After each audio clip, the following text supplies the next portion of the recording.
Gather round me, children, I'll tell you the news.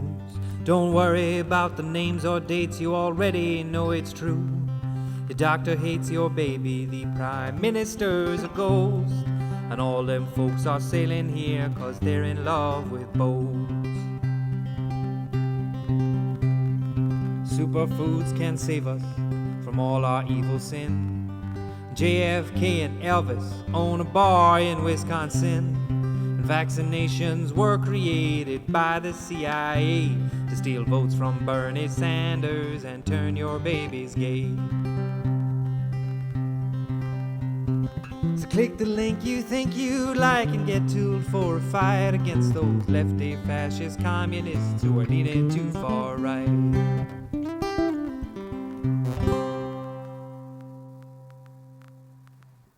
Hi and welcome to Not Another Fake News Cast. I'm Paul. And I'm Jerry.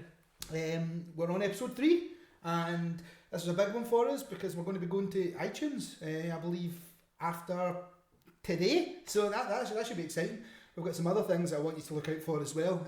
We'll be putting it on our Facebook, we'll put it on our Twitter, but we're hoping to be doing stuff with some other podcasters soon, so that'll be quite interesting. Yeah, collaboration, man, we're all about it. We are, pretty excited to be going on iTunes. Apple aren't going to know what's hit them. I'm fairly sure we're going to have a little explicit banner on there. We'll try and keep the language notched down a wee bit, but it's difficult for us because we're Scottish. No promise, I swear like a sailor. Yeah. Obviously, as before, man, we're available on www.notanotherfakenewscast.com. We're on Twitter at PGMcast and on Facebook at PGMcast as well. So hit us up, you get any feedback, anything you want to point out to us. Drop us over an email, drop us over a tweet, anything like that. It's great to get some feedback. It's great to hear from you guys. It's one of the reasons that we do this, I suppose. We always post stuff, in the intervening kind of month between podcasts as well, stuff that interests us, stuff which might give you little clues as to where we're coming at for the next episode. So if you have been following us, you're probably aware that we plan this month on talking about Brexit, snap general election, and most recently the council elections which have just happened. Also thrown in stuff there about, the Scottish Constitution, Scottish independence, all that sort of stuff. So yeah, there's going to be a lot of content in this one, but it's like every time we start researching on this, you just end up going down a rabbit hole. We have a list of episodes that we want to do that we keep on having to put back because politics. So things keep happening that get in the way of actual episodes that we've got planned. So the good thing for us, it means that there's not going to be a lull anytime soon because we've still got a couple of episodes there. Just quickly, I also want to apologise for not having Anchor up and running yet. I'm just trying to feel myself for the way that other content providers are doing it, because essentially the shows only last for so long on there and you have to have a bit of a following, and I'm just trying to get to grips with it because I don't want to provide you with more garbage in your ears than I already am. So yeah, I'm trying to just get a full understanding of it. I would also like to apologise for the last episode. I mistakenly said that Russia were buying oil from ISIS. I actually meant Turkey. Russia might be. They might be, they may well be, but we have no proof of that whatsoever. And Putin phoned us and it was like... he was proper raging. That's not a thing. I tell you not to mention it. That didn't happen either. So we're clear. That also... He did try to poison us with polonium. Pam, I'm it. So which is handy. We didn't even know. That's the only way we found out. Turns out I've been putting on my chips for years. Yeah. It's like, those kids who've never been stung with bees and then they get stung with a bee and they die. Well, Paul is the opposite of that with polonium. Radiation. I was lucky because otherwise I wouldn't be here. Anyway. So before we kind of go into the general election side of things, before we go into the other things that have happened, Jerry's been looking into where our media comes from in the UK. Essentially the overarching umbrella of bodies that control the information that gets put out to you, and why that might affect or where their agenda might come from. So, Jerry? Yeah, I thought, it's definitely something that you should keep in mind when you're reading the newspapers. Even the ones that you tend to lean towards, you should know where that information is coming from. And, there's massive issues with media ownership in the UK. You basically have a situation where the news is controlled by 5 billionaires. most of whom have non-domicile status in the UK, most of whom don't pay tax, and most of whom have massive business interests. So, quick rundown. First guy that you need to know about. Number one, coming in at one, is Lord Rothermere. Viscount Rothermere is his full title. the best guy. Yeah. Mint and orange are his main flavours. Also chocolate, I believe. Yeah. But Lord Rothermere is the chairman of DMG Media. He's worth 1.37 billion, which is quite a lot. It's quite a lot of money. Scraping by. Yeah. He owns the Daily Mail, Mail on Sunday, and the Metro, the free newspaper, the Metro. Oh, so he's an asshole. Yeah. Because so the Daily Mail and the Metro are owned by the same people. Correct. It's weird because people, hipstery people, but people perceive the Metro being, available on the train. Yeah, as free. They perceive it as being free as fuck, is what they perceive it as. But, being there in somewhere that's essentially not as biased as some of them because of where it is. But you're saying it's owned by the same guy who owns one of the most biased newspapers in the whole of the UK. Yeah, and it's actually a wee bit scary because he's distributing that for free, like tens of thousands of newspapers out every day. Hey, you'll never read this, it's free. And the thing is, it actually gets read in a different way for a lot of newspapers because he puts his newspaper on the train, guy picks up the newspaper, or woman, it's 2017. I just didn't see gender, so when I say guy I meant anyone. But they look at the newspaper, they read it, they leave it on the train, the next person picks it up, they read it, which is so far different from, say, some person, I was going to say buying the Daily Necker, but that made me feel dirty inside. But someone buying like a paper and then reading it and leaving it, I don't know, in say the front area of their white van, for example, or similar, but nobody else reading it. Yeah, So, free news on the train, on buses, at the train stations. Yeah, but on the way to work every day, but on the way home from work. Comes from the same guy in the same media group that own the Mail and the Mail on Sunday. So next time you're reading the Metro, just keep that in mind. I know, for example, in our first episode on immigration, we pulled a story on the Metro which was about Romanians coming over here stealing our cars or some such nonsense. I mean, in hindsight, when you actually think about some of the stories that I've read in the Metro, it's quite maily. Yeah, it's got a bit of Daily Mail nonsense going on in there. So yeah, the next guy we've probably all heard of. Next guy is Rupert Murdoch. Rupert Murdoch, who owns the Sun on Sunday, which is basically the replacement for News of the World, the Times and the Sunday Times, as well as owning Sky B, who owns Sky. He also owns own Fox or some shit as well. He owns 21st Century Fox, owns Fox News, Fox like the film distribution. He owns HarperCollins, publishing in the UK as well. He owns he owns far too much stuff. Justin Lee Collins. He owns hundreds of newspapers in Australia. He owns loads of stuff in America. News Corp own hundreds of shit. Fox own hundreds of shit. Some point we should actually have a bit of background on him because there's the whole story about kind of where he came from, like his dad having the newspaper and stuff like that, and then how he built it up. And for as much of the fact that he is quintessentially everything that we warn everyone against, there's actually a bit of an interesting backstory as to how he became a media mogul, I believe, or the first real media mogul, the first modern media mogul is probably the best way to summarise it. He came into the UK as a firmly sort of anti-establishment guy. He was sort of against the sort of established hierarchy that we have in this country of aristocrats and lords and stuff like that. But he now has he just has such a massive concentrated amount of power that he's a pretty dangerous dude. And if you watch obviously Fox News, etc., you can see some of the content that the guy's putting out. The Sun is guilty of some horrific journalistic crimes at times as well, and then obviously there's a whole phone hacking scandal. All of that was perpetrated by his companies. I'm sure he would claim that he knew nothing about it, and I am not saying that he did. We are absolutely not saying that under any circumstances, for all the horrible things that we will say about lots and lots of people. Because I do not have the money to defend myself against Rupert Murdoch. Oh my word, no.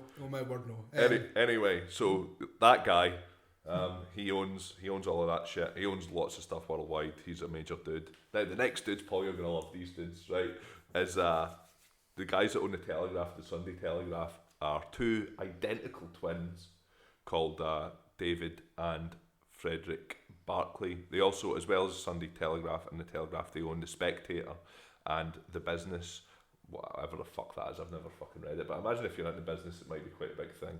They owned the business. They owned the business. They're worth 6.5 billion, which is again 3.25 billion each. Yeah, it's a lot of billion. It's a lot of billion, and they live on a private island called Brecco or some such. Next to Sark, they have a fucking Gothic castle with battlements, 3-foot walls, 2 swimming pools, and a fucking helicopter. They are the baddies. They are Bond villains, essentially. Everything about these guys makes me happy, because the fact that you can hate them. Like, identical twin baddies that live in a Gothic castle on their own private island, they have their own swimming pool each. And the people like in Sark and stuff totally hate them. There's been loads of... They've basically went to the European Court of Human Rights. People in Sark, what, like, bathing them? But like they've changed Sark's government and stuff, and they've got involved in the running their government loads of times. In the mid-1990s, they petitioned the European Court of Human Rights in Strasbourg, challenging Sark's inheritance law, because it basically said that the island had to be left to one of the brothers, Sir David's oldest son, and they wanted to share it between their children, so they had to make them change all of that, which kind of seems fair enough. I don't. So they have children? They have children, yeah. Do the children live in the Gothic castle with the 2 brothers? Fuck knows, mate. What's going on there? Don't know. Hackney have a sex dungeon. Libel. I don't. I was a joke, guys. Jerry thinks they have one. Like, there's no evidence. There's no evidence. They probably don't. Might do. And they claimed the property tax was too high. Right. So because the Sark officials were scared of litigation, they cut their property tax rate, because they were like, we can't go to the European Court of Human Rights against these fuckers against them. Just like, yeah, you can have it cheaper. They dismantled they've got a reduction in their council tax. They've got a reduction on their tax rate, because they were like, oh well, we maintain the paths in the dock on this island, so fuck you guys. And they were like, right, okay, whatever. I'm sure you're really struggling to pay it with your 6.5 billion, you fucks. But yeah, so that got canned. I mean, how much was it for them to go to complain? I don't know. I don't have the figures to hand. They've also they made Sark dismantle the system of government that it had for 443 years as well. Made them like have elections and stuff like that, but then they have pushed their own candidates for the elections, and every time that the locals like don't vote for the guys that they want, and then they have to sacrifice, the locals have to sacrifice a goat to them. They put it like one of those cages on full of bees and all that, like a wicker man. No, what they actually do is they threaten to pull out of the island, because I think obviously put a lot of money into the place and whatever. They printed a story in the Telegraph about a doctor on Sark who didn't use their helicopter to fly somebody like back to the mainland, to use the boat. Now, he obviously had his own reasons for doing that. He's a medical man, but they basically disgraced the guy and claimed that he wasn't doing his job properly. And now the island doesn't have a doctor. They seem petty. Yeah, they seem pretty petty. For 2 twin brothers who are worth like more than most fucking countries, I mean, they seem rather petty.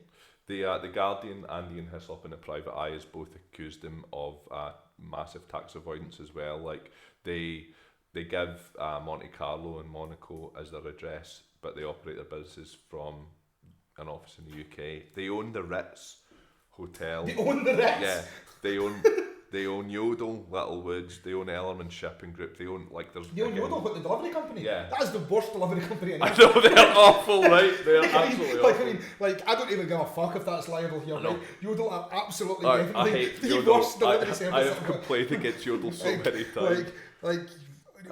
Yodel are the delivery equivalent like fucking Ryanair telling you that they're going to land in Paris and landing you in Brussels. They're the delivery equivalent of not using the helicopter, using the boat instead. They're fucking, I can't believe, I would be fucking removing that from my things that I own, because it loses credibility. Yeah, I wouldn't want anyone to know about that. Anyway, so that's them. They're a delight.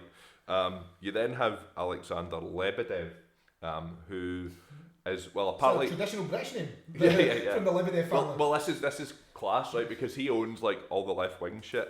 He owns like the Independent Sunday, London Evening Standard. I suppose you could argue about where it lies, but like the Independent's probably at the moment one of the most left-wing fucking papers out there just now. It's I'd like imagine the Nationals is probably the most left-wing paper, isn't it? But you've got the Mirror as well. But like the Independent prints a lot of articles like defending Jeremy Corbyn and getting torn into Theresa May and the Tories and stuff like that. But this guy is he's ex-KGB. Still heavily involved in politics in Russia. Again, he's a non-dom. So he's essentially from back in the day communist who's still just a back in the day communist. Yeah, but and he doesn't like he owns like 50% of a newspaper in Russia as well, which is the only newspaper in Russia which is like majorly critical of Putin. RT News. Which is and critical of Putin and his government and stuff like that. So him and Putin have a kind of long running feud. He's ran as a politician a few times. Imagine having a feud with Putin, man. Yeah. Like it must always end up like fucking drinking vodka and fighting with knives. I think it's definitely a bit fraught with danger because he has a history of like poisoning people and killing people and shit like that. I mean, the boy in question's ex-KGB as well, and so is Putin ex-KGB. Yeah. But literally anyone with money from Russia is ex-KGB. One of his writers, I can't remember her name off the top of my head, I'll be able to get it and I'll put it on the links, was assassinated in Russia for like writing these stories about Putin's government. This is why we are never, ever, ever going to Russia. Ever. But and he once punched a dude on TV as well. Oh, nice. Yeah. But so yeah. Still seems like a baddie though. Yeah, oh yeah, definitely a baddie. Yeah, when you're reading your left-wing news and whatever and feeling all right on and righteous, like just remember that this guy has probably killed people. I just mind that, see, when you were like, so let's say you're part of the kind of new generation, hipster, early 20s, kind of late middle 20s age group, that when prior to you being born, this guy was straight up KGB and the shit out of people, which usually involves stabbings and similar. His diplomatic cover was he was the economics attaché to London, but apparently there's a lot of talk that he spent far more time like learning about the city of London and about like stocks and shares and stuff than he did actually doing his job. But yeah, as a KGB agent in London, you're probably going to be involved in some heavy duty stuff. KGB agent in London was the absolute worst sequel to Where Rover yeah. Fucking dreadful. I bet he held it in a few times. I stabbed him in. So yeah. Oh, and he's there's you can't confirm whether or not he's a billionaire at the moment. He definitely was a billionaire at some point. Then in 2015, they reckon he'd lost some money and he was only down to like having about 850 million. How did he fucking get out of bed in the morning? Yeah, my heart bleeds for him. But yeah, so I can't say for sure he's a billionaire, but he definitely has been a billionaire in the past. He's no scraping by. And may well be a billionaire right now. And he doesn't pay tax in the UK either because he's a non-dom. And the last dude is he's a condom. Not a non-dom. Just checking. Yeah. No, there's no protection for this guy. Richard. That was fucking horrible. Last guy's Richard Desmond, who owns the Express, Sunday Express, Star, and the Star on Sunday. So some classy newspapers. So it's all about page 3 bibs. Oh, well, he made most of his money, or he certainly got into business through pornography. He's a pornographer. I heard he's the guy who leaves newspapers in the woods for children. well, he owned he owned the Adult Channel, Asian Babes, all these publications. He actually got the first license to publish Penthouse in the UK back in like the 70s, I think. So yeah, he's like been involved in pornography for a very long time. He owns his sort of company that does all the publishing and stuff are called Northern Shell. They also own OK and New magazines. Again, classy stuff. Seems like a dreadful person.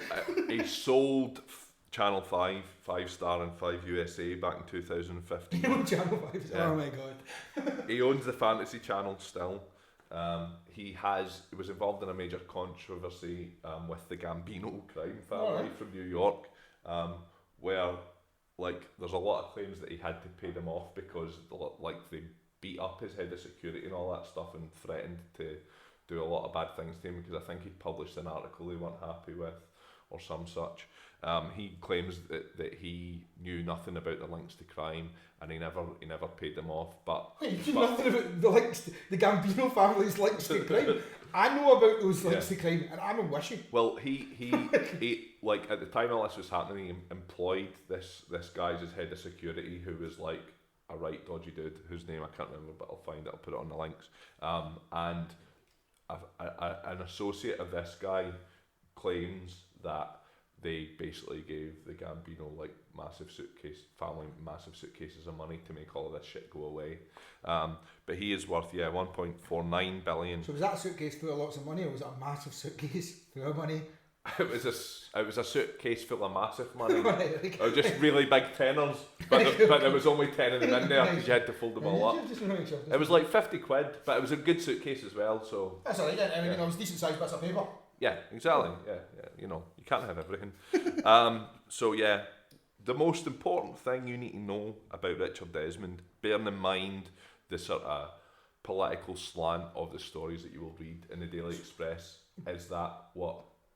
I'm just going to say, so before you say this, to fully summarise, this is like one of the top 5 biggest news outlet owners in the UK, like the most purchased newspapers in the UK, as in, like, essentially in the event you are working on a building site or something similar like that, there's almost certainly going to be a number of people who are reading the Star and the Express and stuff like that. So that's who we're talking about here before you say this. Yes. And he donated 1.3 million to UKIP. So he's also a racist. On top of everything else that was said, he's also quite racist.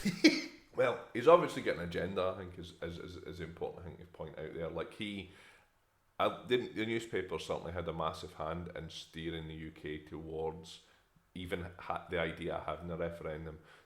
UKIP got, in terms of the amount of MPs that they have ever had in the UK Parliament, which I'm fairly sure has been one ever, who was an ex-Tory defector, they have had a completely disproportionate amount of media coverage in the UK over the past 5 years. 5 years, say. So I think.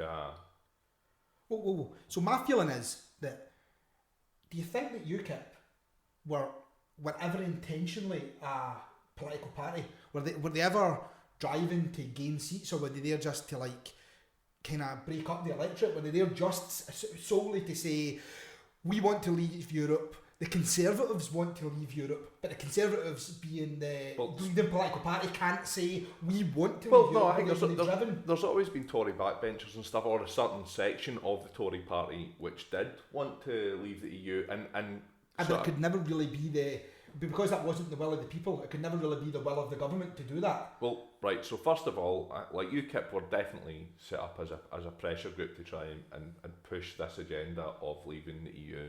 That's definitely what they were set up for.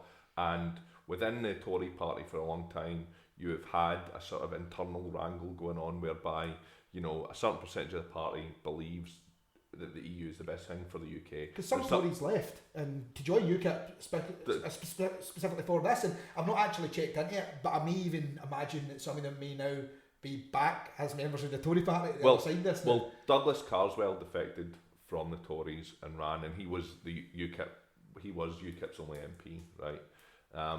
He's left UKIP. He may be running as an independent, or there has already been talk that he's going to rejoin the Tories. But David Cameron saw the EU sort of referendum thing, I think, a little bit as an opportunity to sort of draw a line under that whole internal fucking debate of, you know, people in the backbench saying, we need to get out of Europe, other people who are kind of closer to him saying, nah, we need to stay. Let's get this conflict resolved. And he was fairly confident it would be resolved by the majority of people in the UK voting to remain. It kind of backfired on him somewhat. It did, which is weird because it also backfired on our current flip-flopping PM. Yeah, and like loads of the people who were campaigning to leave, like Boris Johnson, who I don't think really believed that we were actually going to vote to leave, but he just wanted enough people to vote it to sort of, in order to sort of push against Cameron, maybe dethrone him, maybe become leader of the Tory party. I mean, very much going off subject, but kind of where we are in this whole thing, I genuinely believe that at the other side of Brexit that we were going to see Boris as the PM. I mean, like every single part of me thought that Boris was going to run for PM when Brexit came out as being what the will of the people was. Yeah. Instead, he jumped off that sinking ship like a fucking plague rat, man. He was fucking out of there faster than any cunt has ever been out of anywhere. Yeah, him and Gove went, oh fuck, we don't have any plan for this. Fuck that, this is mental. Nobody seemingly had any plan for it whatsoever. You still don't, as far as I can make it. Well, yeah, I'm not too sure they do either, to be fair. Like, you know, so basically to recap, UKIP were basically a kind of pressure group, really, and they've managed to do it hugely successfully. Given the amount of like MPs they have had hugely disproportionate amount of media coverage. They had 24. They've got 24 MEPs right now. They had 24 MEPs elected in 2014, and I had a guy last week who sort of said to me, oh, you know, but the European Parliament, you know, it's no democratic because all of the folk are just appointed and it's nothing to do with us. And I was like, well, no, we have European Parliament elections. I've never voted in that. I was, well, that's your fucking fault. It's not the same thing, man. It's not the same thing. Well, like you get your voting cards or whatever. Like, I voted in it last time, and then I sort of said to him, I was like, so you genuinely believe that all of those people are just appointed? He was like, yeah. And I was like, well, Nigel Farage is an MEP, right? Yeah, he's an MEP. I was like, right, so are you trying to tell me that the European Union would specifically appoint a guy who fucking hates the European Parliament and whose sole desire is to see the UK leave it? Why would they appoint him? It's the kind of person I would put on the fisheries committee, though. Like, that's the type of person, like, because you don't want anybody remotely interested or competent on that, because obviously, as we all know from all the right-wing media, Europe are stealing our fish. Stealing our fish. It's I think the Spanish are a wee bit stealing their fish, but well, they're doing it legally. Like the way that the boundaries they eat are more paella than we do. They do, but if you speak to a lot of the Scottish fishermen up in the northeast, like, they feel really hard done to in terms of the Fisheries Commission and where the boundaries are drawn. And also, it's not to do with where the boundaries are drawn. It's to do with the fact that they would tell you that they adhere by where they're allowed to fish and where they're not, but the Spanish come into their waters all the time and just fish the fuck out it. Scottish fisheries do get a massive amount of money off of the EU, though, regarding building current infrastructure. And I mean, right up until when Brexit was happening there was a big investment put in to be able to set up better fish markets and stuff for them to be able to move forward. Massive infrastructure projects that have happened in the UK, like Cornwall, are now kicking off because they're like, I think they like voted. Wales, fuck Wales. Wales are dead to me as a people because they got the most amount of EU money, but voted to leave, and now they're going. Well, we still get that money. No, you won't. No. Fuck. The Welsh. Once a proud people, now dead to me. Yeah. So we come on to Brexit then. Yeah. Well, there's so many things that we have to discuss with Brexit. I mean, I think first, kind of to understand a bit of background, just kind of to get an idea of what being part of the EU was impacting us. So I've actually got numbers. So the UK only voted against the majority of legislation in the EU 12.3% of the time. That was only between 2009 and 2015.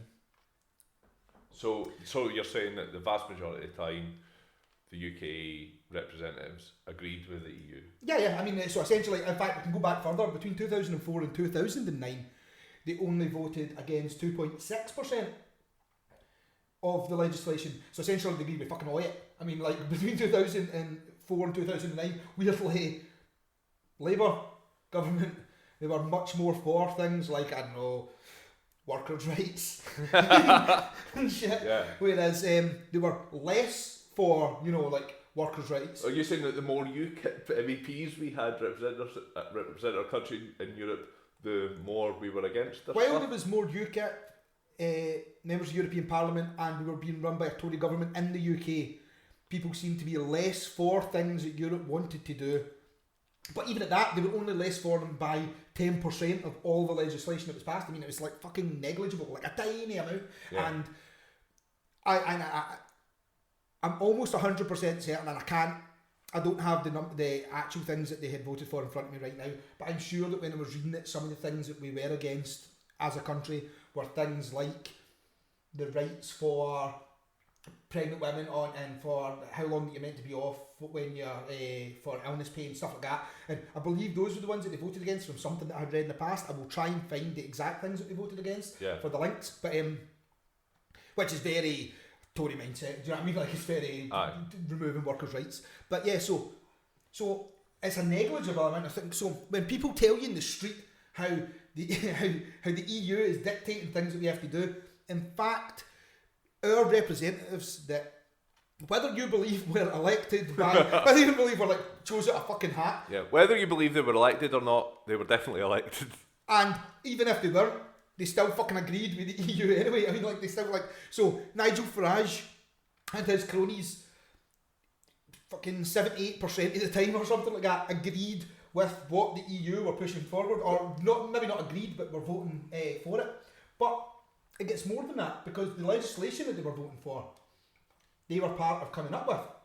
I mean, essentially, like, whether they voted no or yes when the bill came to pass, or when any legislation came to pass, they were still part of the... So, we'll use the Fisheries Committee again, because it's an easy one, because that toad-faced bastard was on the Fisheries Committee.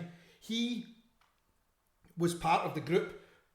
Granted, if you actually look at how often he showed up, he didn't fucking ever show up to work, so he probably wasn't part of the group. But in theory, on paper, he was part of the group who was coming up with the legislation. Yeah. So whether or not he then voted for or against it, he was still part of coming up with some of it, and would have been able to put in stops for certain things that they didn't want to make the legislation less impactful if it was going to be negative to the UK. Yeah.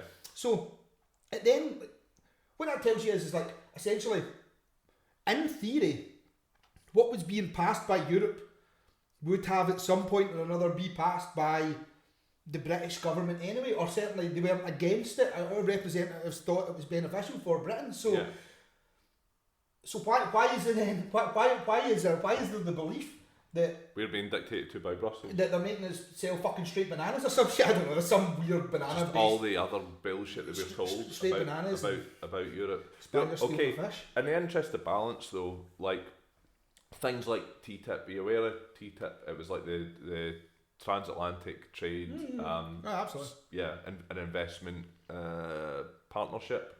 So they were like, the EU was looking to open up all basically public sector work in European countries, and in the UK to private businesses. So they would basically everything that was in the public domain would be allowed to be bid to by private companies, and if they weren't allowed to, it was illegal.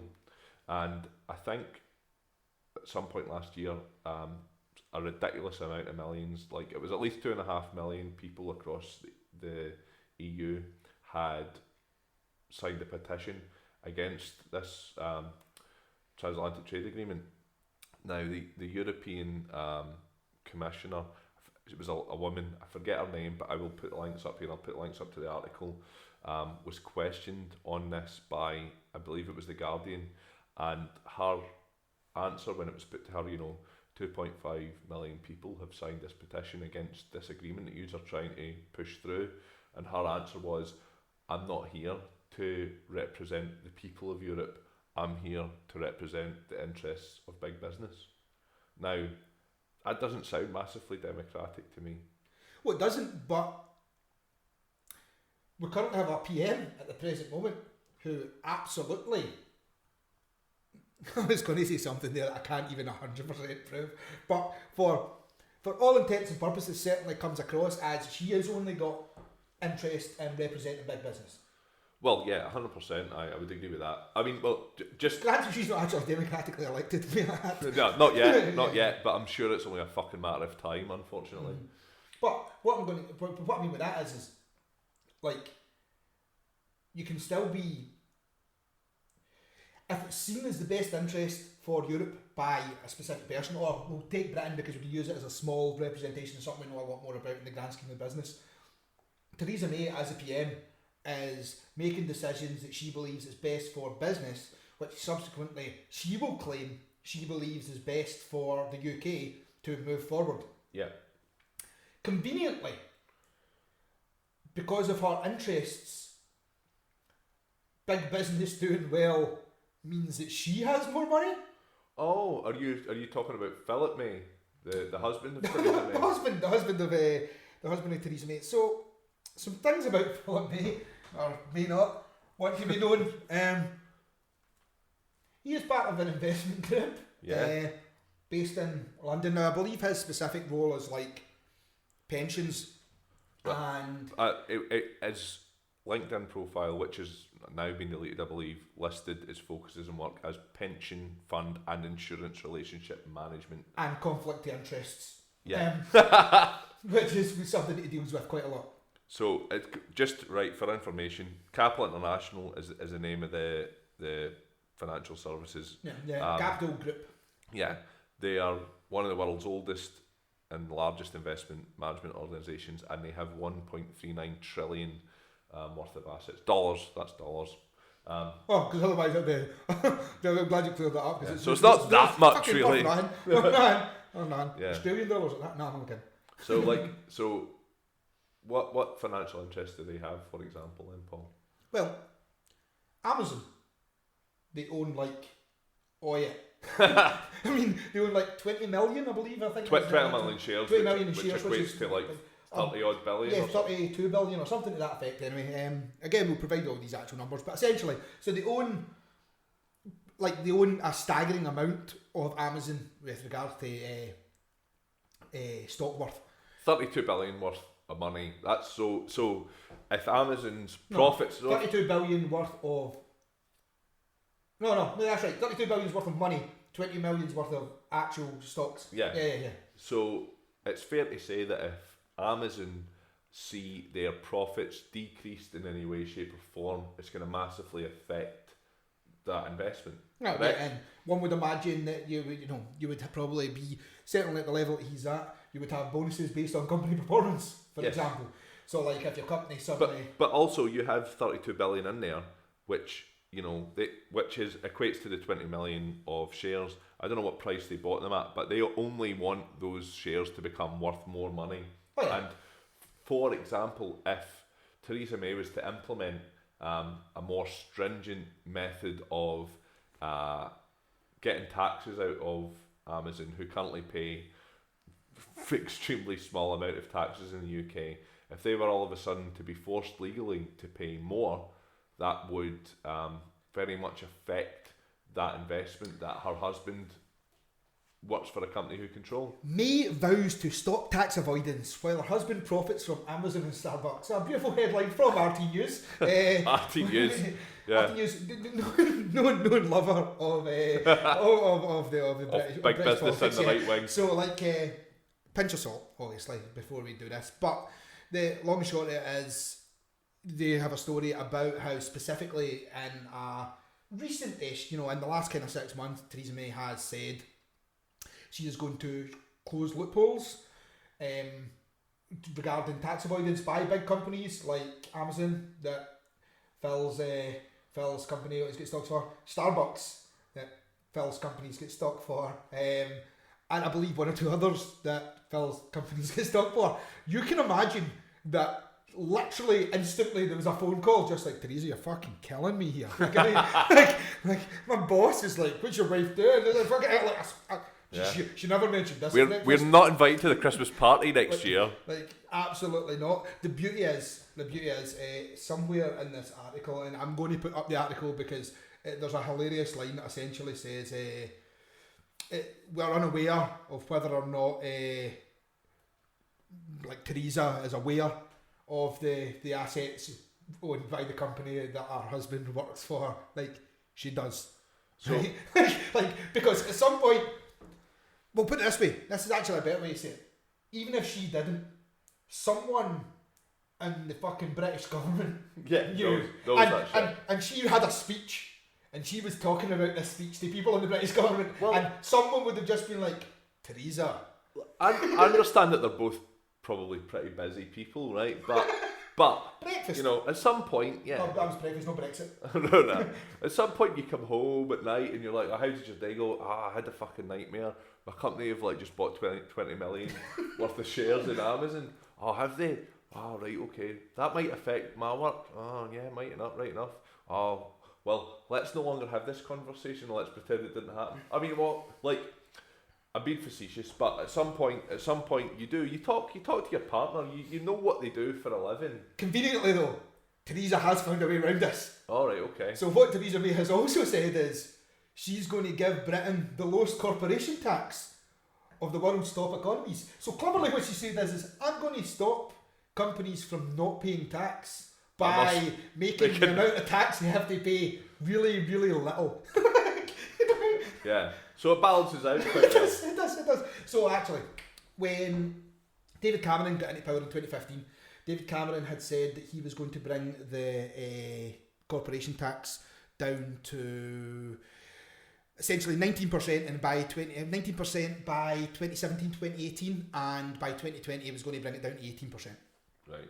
Theresa May has now said that she's going to bring it down to the lowest of I say now, this was again 5 months ago or so. It was actually the month after she said she was going to. So she went home from saying that she was going. Yeah, I'm going to cut down on this tax avoidance. She went home. They were sitting eating dinner. Imagine it's a long table in like a really dreary castle or some shit. Like, and Philip May was just sitting at the other end of the table, fucking raging. What's wrong with you, Philip? Fucking nothing. Cutting through his steak, cutting through his child that was eating or something. It was a tense evening in the May household. And there was a bit of back and forth, and she was like, it's okay, I know what I'll do, Phil. What I'll do is, I'll totally just fucking circumnavigate this claim by making it so they don't need to fucking pay any tax anyway. And then it means it's no loophole. So what are they taking it down to? 15%? No, 15% is what Trump had said. They're going to take it down below 15%. That. So David Cameron was brought in. David Cameron was brought in with the idea that he was going to bring it down to at minimum or at maximum. I don't know what the right word would that be, but he was going to bring it down to the lowest of 18%. Yeah. Theresa May has now said that she will bring it down to less than 15%. That's quite a jump. For all y'all who have got the opportunity to set up your own businesses, now is the time to do that. Because you're going to be paying like fuck all. Literally, absolutely a good 90. Nick. Okay, so right. So to recap, the thing I was saying about TTIP, I know I'm going back a wee bit here, off on a tangent, but my argument about the TTIP thing, the counter argument would be, well, we elect representatives in the European Parliament. It's a democratic process, so we have the opportunity to, you know, affect that change. Indeed. If you choose to not involve yourself in it, that's your problem. But it is a democratic parliament, and we do have an opportunity to impose a will upon it in some means, as long as we're part of it. Secondly, Theresa May, so we're saying she certainly appears to have to be skewed towards the interest of big business in terms of her policies, and that you can kind of prove that. We'll post this up, but there was a leaked meeting prior to the Brexit vote in which she was addressing a number of... When she was still pro-Remain. When she was still pro-Remain. Pro-Romanian. Pro-Romanian. She was... Best joke in the episode. She was addressing a bunch of business leaders. I think it was banking people. Might have been shareholders from a specific bank. It might have been a bunch of banks. But so it was a shower of bankers. It was a shower of bankers. Yeah. So that information will be in the link, so you can have a look at that. But essentially what she was saying was it was extremely important for the economy of the UK to remain as part of Europe, and she would be pushing for that to happen, and she, you know, felt very strongly that was the best way for business to improve and for UK's economy to improve. Now, all of the things that she seems to be proposing to do in a post-Brexit Britain seem to be focused on big businesses as well, and trying to make sure that we and don't get me wrong, it's not an incorrect way to run a country. Like if companies are potentially going to pull out of the country, you need to make sure that people have employment. You need to do something to balance the fact that we're coming out of there. But what we can say is that it seems to be one of her major priorities, and B, there's certainly a lot of evidence that she flip-flops quite largely in her decision-making process. Another dangerous piece of information that then came out through all of this from what we were talking about was JP Morgan, which, you know, those trusted bastards. JP Morgan, the philanthropist. Yeah. JP Morgan, you know, the good guys. They came out and said that even with a reduction in tax, corporation tax, to what they were saying, it's probably not going to be enough for it to benefit or for it to offset the impact of a hard Brexit. Weirdly, JP Morgan is another one of the companies that Phil's company has heavy investment in. So kind of to recap that, JP Morgan have come out and said even dropping down to 15% corporation tax isn't really going to offset that. It's going to have to be lower. It could be lower. And that piece of information is coming from the company that her husband's company invests in.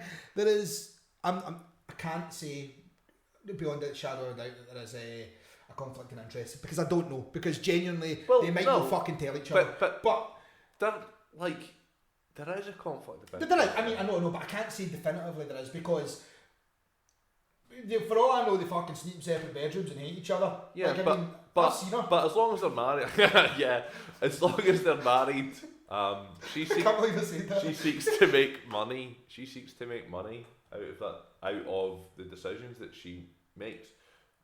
No, when I say she seeks to, I don't mean she's looking to, but regardless, she is potentially going to either lose or make money based on the decisions that she makes. Like, it makes a difference to the money that's in her pocket at the end of the year. I mean, in all fairness, JP Morgan have also said that, you know, it should be less focused on absolute corporation tax relief, and it should actually be like, you know, trying not to totally fuck all the trade agreements that we've got in the EU. I'm relatively confident that's not the exact wording that they used. So basically we should just remain part of the single market. Well, yeah, I mean, essentially, or to the best of ability. Now, I mean, again, there's a weird scenario here where you could say there's a known reputable financial advisor giving open advice to the UK government saying that they should stay part of the single market. We know that going into this, Theresa May was a supporter of Remain, and we know that the company in question, who is such a big relevant company, is also affiliated with her husband. So there could even be an argument to say it is within her interest for them to bring this piece of information, because I do firmly believe, I mean, as much as I'm not a fan, I do believe that she doesn't want to leave Europe, but she's almost governed by the will of the people here.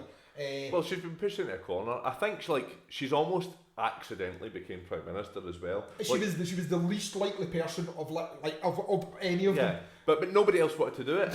It was like you know that scene, I think it's in Dad's Army, where they're like, right, whoever wants to volunteer, take one step forward, and everybody else takes a step back. Theresa May wasn't fucking paying attention. It was like, right, she was too busy texting her husband asking what they could get off Amazon for free. Well volunteered, Theresa.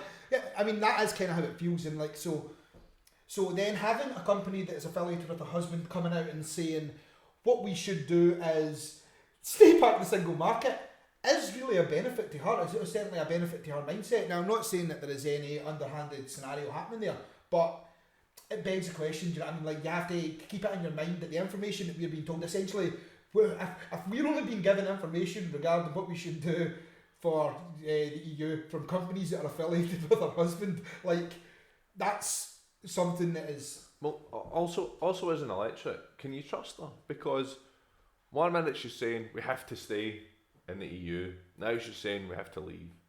You know, she's the leader of the Brexit campaign. Right, now, bearing in mind, she was campaigning against it.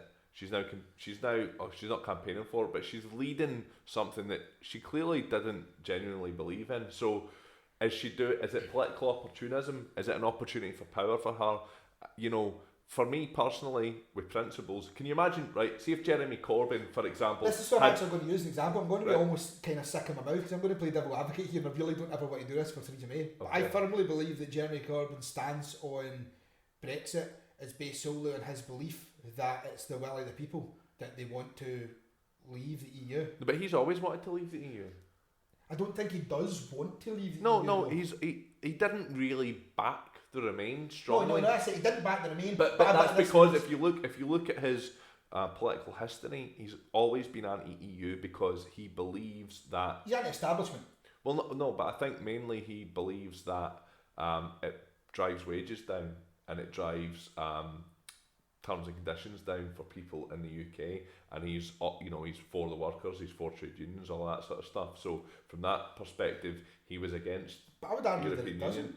But I would argue that in fact the EU is the only reason that the Tories haven't trust the workers. Well, true, right? So it's two different perspectives. But the comparison that I was going to draw with Jeremy Corbyn was, I was going to say he's quite a principled man. So if he had ran as part of the Remain campaign and then been offered to run a Leave government, I think he would have knocked that back on principle because he'd have said, I don't believe in it, so I can't do this. I think it wouldn't matter what he'd done anyway, the newspapers would fucking tack him. Well, like if it literally wouldn't have made he could have done anything and they've just been like, Corbyn, he has done the wrong thing. So replace that with any principled person. I don't think that I could with any real conviction run a campaign which was doing something which I wholeheartedly disagreed with.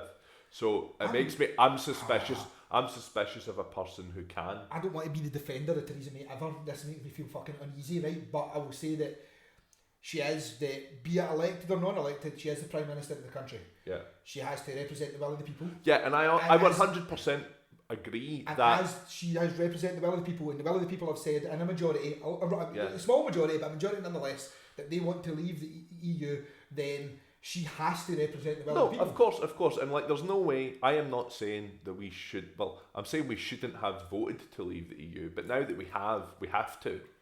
Like, I would not support. Well, we didn't have to, but now we have to. Yeah, now it's been decided I wouldn't support any scenario where a new government came in and went, nah, forget about that. We're not doing that anymore. Like, I think that would be wrong.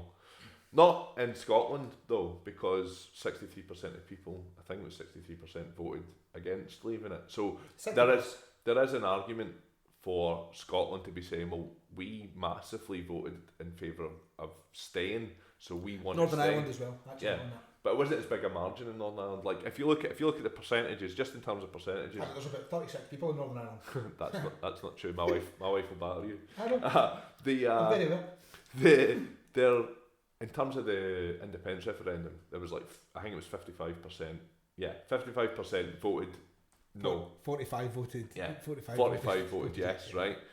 In the EU referendum, 63% voted to stay and 37% voted to leave. So in Scotland, in terms of percentages in Scotland, there was more support for remaining in the European Union than there was for remaining part of the UK. Just in terms of percentages. Total tangent here. When, as you're aware, because I mean, me and you argued about this more than probably anyone apart from one of our other friends who was involved, that one of the reasons that I was quite against the idea of breaking the union was leaving the EU. I mean, like, essentially the one of the reasons, which that doesn't actually mean that that's the way I voted at the end, by the way, but one of the things, one of the main driving issues, one of my concerns with the whole scenario was that if Scotland was to become independent, then they wouldn't have the opportunity to be in the EU. Now we were told that this is now properly going off on an entirely different subject, but we were told at the time we were sold by the BBC, we were sold by essentially all the major news outlets, that the only real option Scotland ever had to be in the EU was remain part of the UK. Yeah. And 2 years later, we're now in a scenario where we're now going to be leaving the EU as part of the UK. Yeah. Which means that for a lot of people, and I mean, I know this, not even just how I feel, but I know that there's a lot of people in Scotland who have felt let down with the fact that one of the reasons, like, because of the way that their jobs interact with Europe, or because of the way that they interact with Europe, or their family interacts with Europe, that they wanted to remain part of the EU, and now they're not going to be part of the EU, and they're still going to be part of the UK. Yeah. Thankfully, we've still got the pound, I suppose. The thing is, like, you you don't really know how that plays out in terms of a sitting Dindy ref, because you've got all kinds of scenarios. I think the general election coming up is going to be the biggest kind of poll, if you will, straw poll as to how people are feeling post Brexit, whether that has driven more people towards the idea of Scottish independence, or whether there's been enough of a section of the yes supporters who are also anti-EU, and they're whether there might be a certain amount of people who are more anti-EU than they were pro-Scottish independence. Well, what a beautiful segue, because this then brings on to what happened over the last week, which is, I think we've covered quite a lot of Brexit in the grand scheme of things. We've covered Brexit, but Theresa May, we haven't got to the bottom of her flip-flopping. We've got to the bottom of her flip-flopping over the Remain Leave thing, which you can justify, and you have justified it quite well. Ugh. Yeah. I'm getting a little bit sick in my mouth. Oh my god, I'm going to have to hate myself tomorrow. But we haven't got to her flip-flopping on the idea of having a snap general election. Oh, you mean when she was straight up in an interview said, I have no intention of having a snap general election, and then like 25 minutes later it was just like, let's have a snap general election. Yeah. When she went, we're never having a snap general election, I'm not having a snap general election. General election 2020, no general election before 2020, not having a snap general election. Snap general election, motherfucker, surprise! But imagine the scenario where you're just like, I'm not going to have a snap general election, and then you go back to the office and you sit down at your chair and one of your advisors come in and say, literally all your candidates are going to get dumped by the police for fucking using dodgy money to pay for that. Not literally all of our candidates, but I certainly... Enough of them that would then make so. We're probably going to look at this just now. I mean, it's a good time as any to touch on this. So essentially, one of the things we have to talk about is that if we are looking at the actually being held accountable for misrepresenting the use of funds for the general election, what that's going to mean is that everything that happened in the 2015 general election is essentially voided, or the areas, the regions and the councillors that have been, the MPs, that have been using their funds incorrectly or misreporting their funds are then going to not be able to be counted, and then that could then change the result of the 2015 general election. So there is a benefit for them to go ahead just now and have a snap general election because... Well, so first of all, you have to ask yourself why. Why have a snap general election right now, especially after saying that they weren't going to do it. Now, there's been a few reasons given for it. One was that, she wanted to have a mandate for the thing she was going to do afterwards, which I can see an argument for that, but why... Sometimes it's good to have a wee mandate. That's okay, I've had a couple. But why have it now? Why all of a sudden is there this requirement for a mandate when she's been working without one for the last 10 months or so? I mean, she categorically said she wasn't going to have a snap general election at all. Yeah. So, and then there's other people who have said, well, it's because Labour are polling so low, it gives them an opportunity to beat them and have another 5 years. But at any point in the last 10 months, Labour have been polling low. So again, I don't really buy that argument. The only thing that I can see that has changed, or that might have forced her hand, is the election expenses. The misrepresentation of finances. Yeah, so basically, we'll post some links and stuff up to this. I think most of you will probably be aware of it in some level, but there has been an issue whereby expenses have been declared nationally where they should have been declared locally, and if they had been declared locally, it would have taken them above the threshold for what you're allowed to spend on a local campaign. This all the election expenses have to be signed off by the candidate as well. So there's been 30 cases taken to the Crime Prosecution Service, and I believe that it affects around about 15 to 20 constituencies. So at the moment, or before this general election was declared, and I think Parliament's finished up now,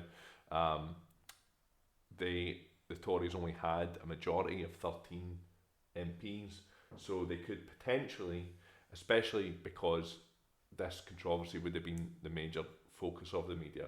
They could have seen those constituencies overturned, and they could have lost a parliamentary majority, which would have made it very difficult for them to push anything forward.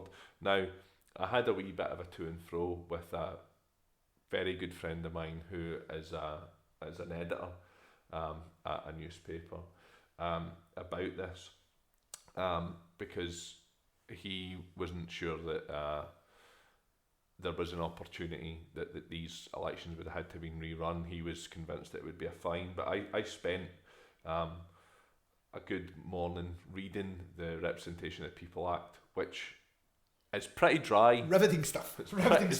It's pretty dry, but you know, I do these things so you don't have to, and I hope that you appreciate it. I certainly do. So yeah, section 159, candidate reported guilty of corrupt or illegal practice. If a candidate who had been elected is reported by an election court personally guilty or guilty by his agents of any corrupt or illegal practice, his election shall be void. Now there are other sections. I will put the link to this piece of legislation up, but section 76, 81, 82, 84 and 86 are the relevant ones. It describes what would be considered illegal practice, and it describes the punishment for illegal practice. I mean, what we have to make clear is that we don't know what the outcome of any legal action would be. No, so, but what we do know is that the solicitors who are representing these people will have a rough idea of, I don't know if any of you guys have ever been in court for anything. I have personally. So a solicitor will basically tell you, this is your worst case scenario, this is your best case scenario, this is what I think is likely to happen in terms of your punishment. So they will have been legally advised what is likely to happen to them, and that may well have been enough for Theresa May to have made a call on that she was going to go to general election for two reasons. I'm sorry to keep going, but one, it kind of buries the news of it, and so the worst case scenario is you have to rerun the election in these places. Well, they're rerunning all the elections anyway, so kind of takes a punishment aspect out of it to a certain extent. Essentially makes the legal decision totally irrelevant in the grand scheme of things. Like, whether they have committed a crime or not is going to be totally irrelevant if they are rerunning for a different election. Like, the fact that 2015 would then be void in some locations wouldn't actually matter because we're running a general election. Because we're running a general election anyway, and then which those they're results, probably going to win by more of a majority than 13. But it also buries the information heavily as well, and you will see that while like the Independent have covered this a little bit, the Mirror have, Channel 4 News have actually done some excellent reporting on this from back in I think January last year. They have been trailing this for a long time, but not a lot of other outlets have picked it up, and I would question that personally, because to me it's a big deal.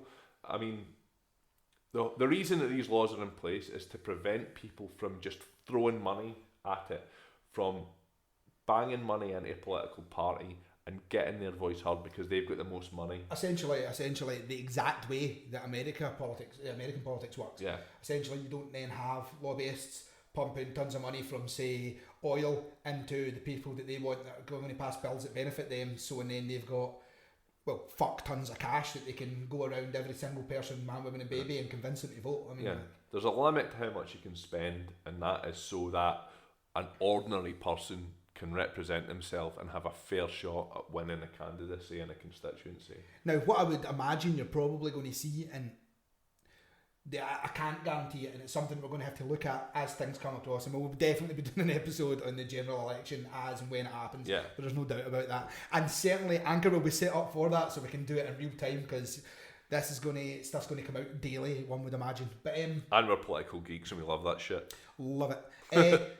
But what you're probably going to see is the people who are particularly bad for it are probably not going to be the people who are the front runners for the parties in the areas. So, for example, well, there's a good chance that they won't be allowed to run. Yeah, but I mean, certainly. And you actually had Dennis Skinner standing up in Parliament and saying, if you let these people run who are under investigation, then this is a sham of a general election. Well, but that's the thing. They don't need to. The beauty is what they can do. Beauty again. I'm not justifying their actions, but the beauty of doing it the way that they're doing. You heard him. He said it was beautiful. Yeah, beautiful. That's it. I'm a fucking Tory.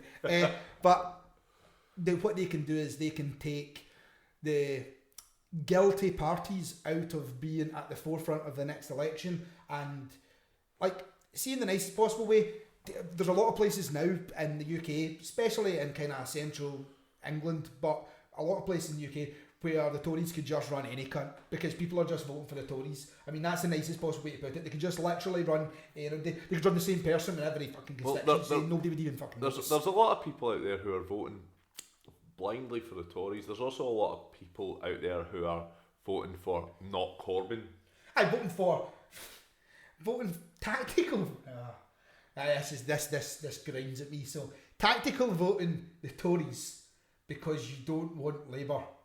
That's I'll not give you the example that I used online, but I used an example online to summarise it that was less than pleasant. I remember now. In fact, essentially what I said was, I don't believe that Jerry and Kate McCann make particularly good babysitters, but that doesn't mean I would let Fred West be the babysitter. Do you know what I mean? Like, I mean, essentially, like, why would you, just because you don't want Labour does not then mean that you do want Tory. And we can see, and from stuff we've spoke about here already, that the current Tory policy is that they want to better big business.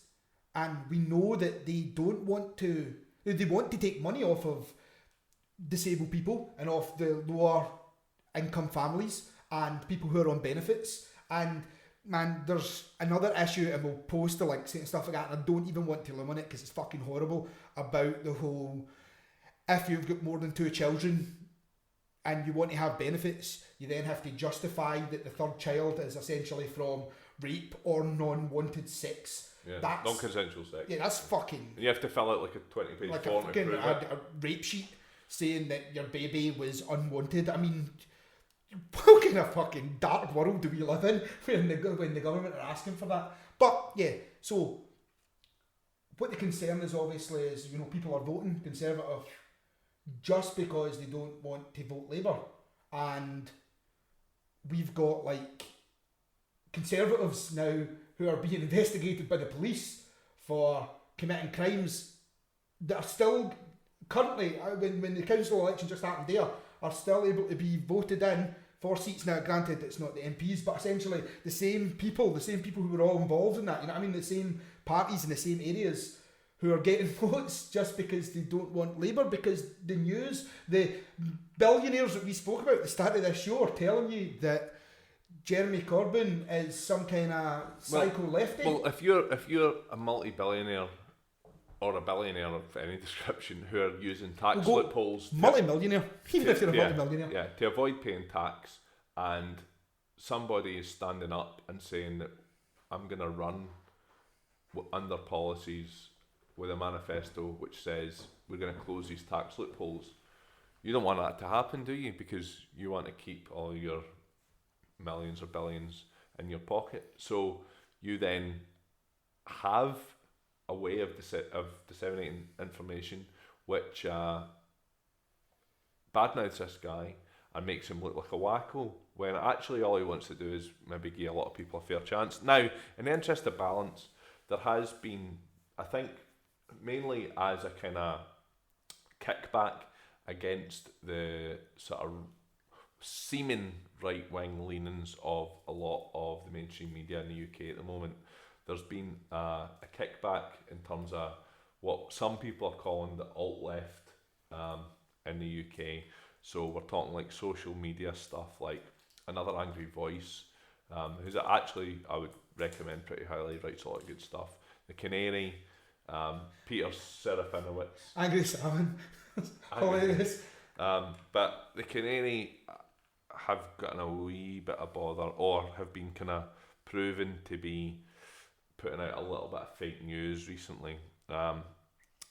So this particular theory related to a major conservative donor, and the Canary had alleged they were secretly channeling funds from HSBC the bank to the party through a back door. So it started on the Canary. I want this all to be physical, like a physical back. And the SNP parliamentary candidate Roger Mullen actually wrote to like the Parliamentary Commission to request an investigation into this. The sort of long and short of it is that they were suggesting that a company called IGPL, who are controlled by a dude who was previously Conservative Treasurer called Michael Spencer, that IGPL were a major donor to the Tories during the period where the company was making heavy losses for 2008 to 2009, and it suggests that they were in financial trouble, they were getting money for HSBC, and then they were passing on that money to the Conservatives as like donations, political donations. So the long and short of it is, if you actually look into the information, Nick Robinson actually like tweeted a letter about it as well from the Roger Mullen guy to the House of Commons Commission. Oh no, sorry, he wrote the letter from the House of Commons to the Electoral Commission, and Nick Robinson, the BBC political editor, retweeted it. But if you look into it, essentially what was happening was IGPL were getting loans that they required for business purposes. Off a bank? Yeah. So IGPL were getting funding from a bank. Yeah, and then part of that funding they were choosing to make political donations with, which probably benefited them, you know, like they were donating to the Conservative Party because the Conservative Party would have been pushing an agenda which would have suited them. They were probably writing that shit off as tax as well, I imagine. But that is, well, I don't know if you can with political donations, I would need to look into that, but you certainly, you can't say because of that HSBC were secretly funding the Conservative Party. No, you can't, because HSBC are totally allowed to just give the Conservative Party a donation. You don't have to do fuck all secret. Yeah, it doesn't have to be secret, and they're totally allowed to do that. They made a statement saying that they don't make political donations to any party, which is fair enough. But that's like essentially saying, say I remortgaged my house, right, and I wanted to then give a bunch of money to the SNP or to you, that does not mean that RBS are secretly giving money to you. Oh, that would be great. That would be fucking the best story. Or that, you know, that RBS are secretly funding the SNP. It's a totally different thing. So is it though? I mean, so the only reason I'm asking that is because the reason I'm asking the question is because I know, for example, you're not allowed to take a credit card off of RBS and then use the money that is on your credit card as the deposit for your house. Right. Legally. Right. You're not allowed to. I'm not saying that nobody does. In fact, I'm going to go as far as to say tons of people do. But technically you're not allowed to take a loan. I didn't know you weren't allowed to do that. Shit. No, but you're not allowed to take a loan in any way, shape or form and then use that loan to like buy a house. Yeah, because, when you buy a house and you put a deposit on, they ask to see your fucking bank statements to see where the money's came from. So but what I mean is you're not like you're legally not allowed to do that because it's, well, firstly you couldn't afford the fucking house, so getting a loan to then pay a loan is. But what the fuck's that got to do with this? Well, what I mean is if you're born like I don't know what the legal the kind of legal rules are for that, but essentially there might be a scenario to say you're not allowed to borrow tons of money off of. Now I'm not saying HSBC are then funding them, but I'm talking about from their actual company, like IGPL. Is that right? Yeah. I don't know if you're legally allowed to just like take a fucking loan off a bank and then take that loan money and give that to a political party. But it's not because like it's not like they gave it all, right? They loaned a lot of money. Mm-hmm. They gave a portion of it to the Conservative Party, which they probably they were going to give money to the Conservative Party anyway. Mm-hmm. It just so happens that year, the specific year in question, 2008-2009, they ran at a loss. They ran at a profit the year before, and I believe they either, you know, sort of made ends meet conveniently ran at a profit after the Tories get in. No. But they ran at a profit afterwards. They just went through a bad year, which obviously coincided with the financial crisis, right? Mm-hmm. And their investment company, so that makes sense that they would run at a loss. But they still had a massive turnover, and they weren't ever in any danger of folding, which the Canary alleged they were, and they weren't. Right. So no, I'm not, like I would say, I'm not saying that what you're saying is completely wrong with that. I'm just saying that there may well be guidelines that say you're not allowed to fucking take loans off the bank to then give to a political party because it's essentially a non-ethical money. It's no your money. Yeah. For, like I can't make a donation of £1 million from SNP because I've just got £1 million loan off a fucking RBS. Like, because that might seem as unethical. Granted, all you're doing is essentially paying up the money that you want to be given to the SNP. but I don't think. I'm not saying it's not allowed. I'm just saying that there may well be guidelines to say you're not allowed to do that. The loans have been paid back and all as well. You know, to who did the company since then. I'm not saying it's not. All I'm saying is there might be a guideline to say that you're not meant to. But yeah, absolutely, that's a story which is being. I'm now defending the left. I am flip flop more. I'm Theresa May all over these stories. But yeah, like I can totally see that the Canary shouldn't be reporting.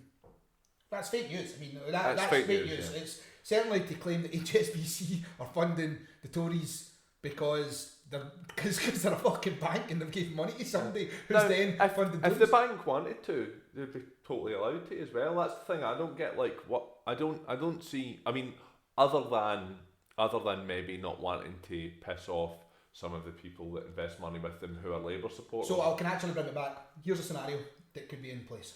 So let's say first, HSBC standard policy states that they do not give any money to a political party. Yeah. Say they then wanted to, and by they I mean the director or the board, wanted to give money to the Conservatives. If their standard out-facing policy is that they don't, then you would have to find a way to circumnavigate that, which would be a way that you could backdoor through a company. Now, I'm not suggesting that that's what they've done, but that's one reason that the scenario could be in place where that's why they were doing that. So there's playing devil's advocate. That's what hypothetically could be the scenario. The other way is, let's say a company, and this is a different scenario again, but let's say a company has a maximum amount that their board will let them spend, so they can give £1 million to a political party, but they wanted to give £2 million to a political party. Again, the only way you could then do that is if you were to filter funds into another company that then gave that £1 million to the political party, and then it means you have still gave the party £2 million. Well, all of that would make sense, but the key fact here is that IGPL donated to the Conservative Party prior to the loans, and they donated to them after the loans as well. I get that. So yeah. Anyway, we will obviously put the links up to both the Canary story and the stories elsewhere which kind of belittled the Canary story, and you can make your own minds up. I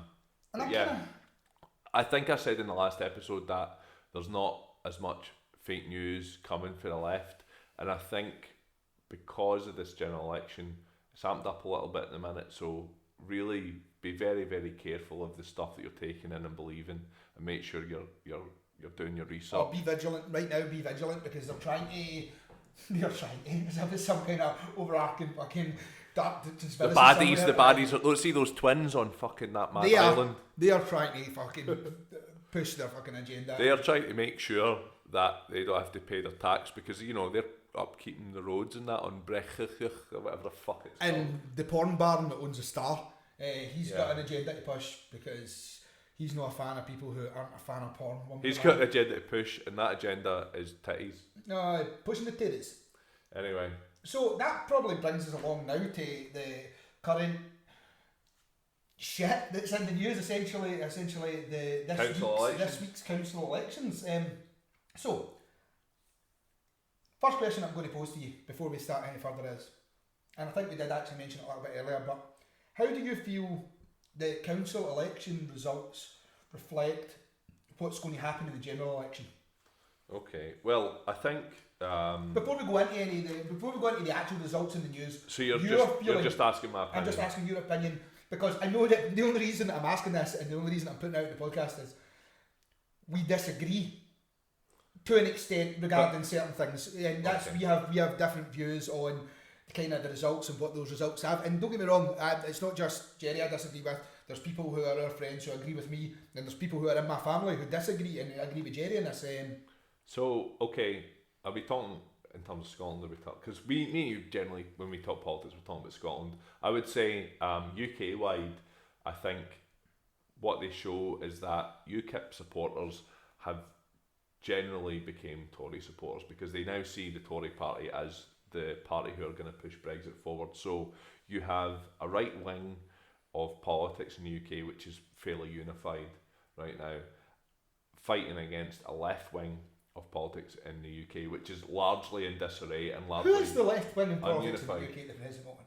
Well, Jeremy Corbyn and the Labour Party. Plus, in Scotland, you know, you would say that the SNP are leaning to their centre left. So the reason I'm asking is because right now I could go and ask any person on the street in Scotland, and what I was going to say there is a straight up fucking lie, because I actually know people who ran for Labour, but essentially anyone in the street in the UK at the present moment, and they would, in Scotland, sorry, and they would say that there is no Labour left wing representation worth talking about in Scotland across the board. No Labour representation, certainly no. But I think most of the ex-Labour voters in this area are now SNP voters. Most of them. Yes. Some still voting Labour. Weirdly, some voting Tory now. Some voting Tory. The absolute worst case scenario that could ever happen. But if you look at it in terms of numbers, like, okay, so there was a big story, and I'll post up a particular article that I was looking at about Fergusley Park in Glasgow. This gained massive traction in all of the UK press, basically, because, you know, it was a big shock to everybody that, you know, Fergusley Park is basically a section of Paisley which for the past 2 years has had the worst record in terms of deprivation in the whole of Scotland. So it's a little specific area. It's the most deprived area of Scotland, which is in Paisley. And not everybody, but most people in the media, especially on the day on the BBC, I saw what do you fucking call your doll, Laura Cunnisburg, talking about this. They looked at it as massive evidence of a Tory resurgence in areas of Scotland that they never could touch previously. Just quickly to jump in there, who is it owns Sunday Express again? It's that guy Richard Desmond. It is Richard Desmond. So it's not the twins. No. I'm just checking, because looking at the Sunday Express right now, it quite clearly states Scottish election results. Davison Hale's Tory 164 seat surge as SNP suffers indie backlash. Oh yeah, but that's the guy who donated 1.3 million to UKIP though. Yeah, and I hear that, and he's quite clearly got an agenda. But I mean, if I'm reading that article, if I am a Sunday Express reader, if that is my go-to for news, the statement there is quite clear that the Tories have got 164 seat surge and the SNP suffer indie backlash. Yeah. Well, okay. So, do we want to finish this on Ferguson Park? Do you want me to get into all of the stuff about fucking? We have quality fake news coming off the back of the way that they've reported it. Now, I will say that although everyone in the UK is listening to us, how arrogant, but although totally not. Although people are listening to us, the next bit that we are going to focus on is going to be based on the kind of Scottish seats, just because we have more understanding of the direct politics and how that's directly affecting areas. Also because there's a massive bit of fake news out there. Oh, and there is. I mean, and this is kind of this is something that we want to look at. But do you want to finish? Let me finish talking about Fergusley Park quickly, right? So they were basically saying Fergusley Park have voted in a Tory. There isn't a ward called Fergusley Park. The place is in a ward called Paisley Northwest, and it's less than half of the ward in total. The result of this fucking amazing Tory victory that you couldn't believe has fucking happened is that you've got 657 people out of nearly 5,000, 4,989, 657 of them voted for a Tory candidate, and they were. Now, some people around the UK might not be aware, but we run a system of proportional representation in Scottish council elections, so it's a single transferable vote. This is all quite boring stuff, yeah. But basically, you'll get the first and the second candidate will be it'll be voted in on who got the most votes, kind of thing. So like the two SNP candidates got in straight away because they had the most votes, and then they have to count the second votes and the third votes and the fourth votes and the fifth votes and the sixth vote, all the way down to however many candidates there are. And this Tory person did not get in until they got to the 10th vote for people. They got the most 10th votes, and that's how the most 10th votes. It's like literally nobody. yeah. So it's 650 odd people. or they maybe never get the most 10th votes, but they had to go through 10 stages of counting to figure out that he had got more than anybody else. Yeah. So when you're asking what my opinion is of how this will affect the vote, I've said how I think it will affect the vote in England and the UK in general. We will get a Tory parliament. I'm pretty sure of that, as much as it pains me. I don't think it will be by as large a margin as everybody in the media are predicting, but I do think the Tories will probably win. I hope that they don't. But in Scotland... They will. I mean, they will win. There's no doubt about it. In Scotland, although the Tories have got a surge, you need to look at where they've picked these votes up from, and I don't believe that they are picking them up from SNP supporters. They're picking them up from ex-Labour supporters, ex-Lib Dem supporters. So it's not going to make a massive amount of difference in a first-past-the-post system. But Jerry, yes, if I look at the results on the BBC, the BBC shows me quite clearly that pretty much every party gained seats apart from the SNP who lost seats. the SNP, well, the Labour lost a lot of seats, but also the SNP lost a few seats. If you look at the BBC, If I look at the BBC, I mean, I can't begin to stress that if I look at the BBC's results, so if I understand it, the SNP lost 7 seats. Now, also as I understand it, the SNP had 325 seats in the 2012 election. 425 seats, sorry, in the 2012 election. And now they have 431 seats. yes, Which is obviously -7, because if you take 425 and you remove 7, you get 431. No, No, you don't. Yeah, seems No. like it's almost like they gained 6 seats. I'm beginning to think you're being facetious, Paul. I might be being Well, facetious here. What it's worth saying is that the BBC state above their table now, their infographic, that boundary changes have occurred in many councils in Scotland, and seat changes based on notional 2012 results, which estimates what the results would have been if the new boundaries had been in place in 2012. So what they're saying is, in the event people were voting differently, the results would have been something different 4 years ago or 3 years ago. They are saying that in the event that the boundaries that are in place now had been in place then, and they have somehow distributed the votes adequately from here to there. I don't know how exactly they've done that.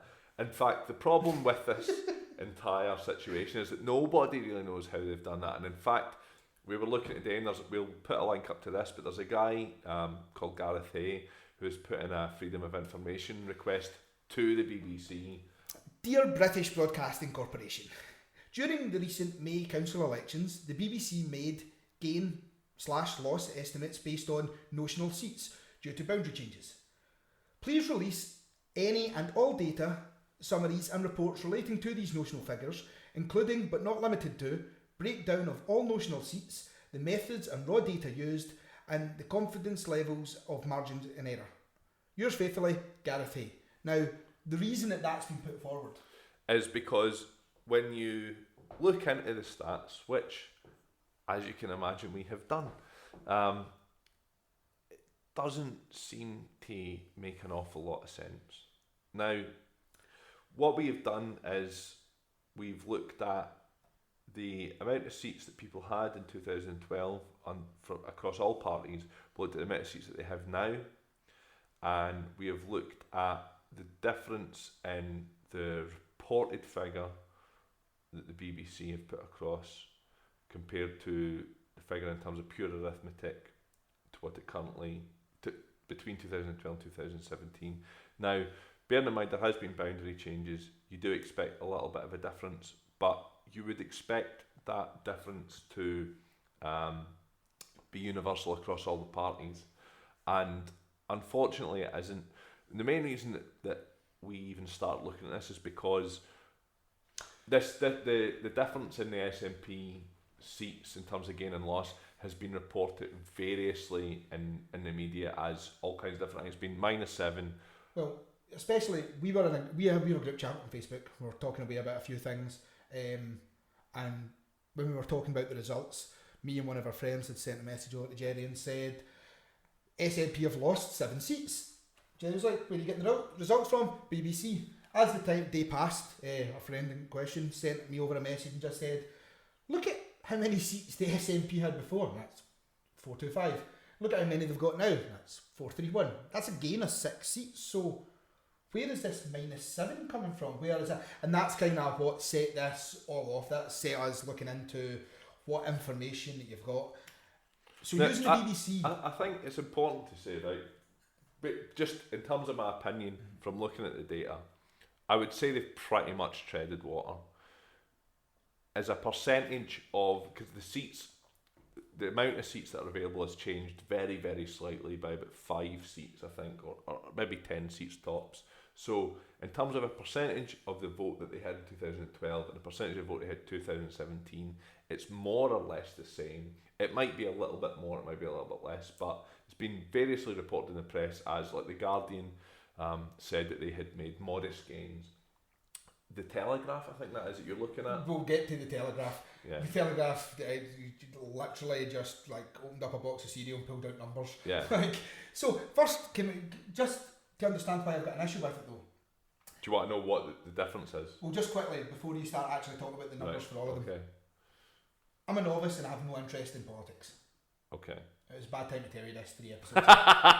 Why are we doing this politics vlog, Paul? Fuck's sake. No, so I go onto the BBC because it is the most trusted bastion of information in the whole of the fucking UK. Do you know what I mean? That is where people go. It's the state broadcaster. We all pay for it. Yeah, that's where we've been. We all pay for it. You should see the look I just gave Paul.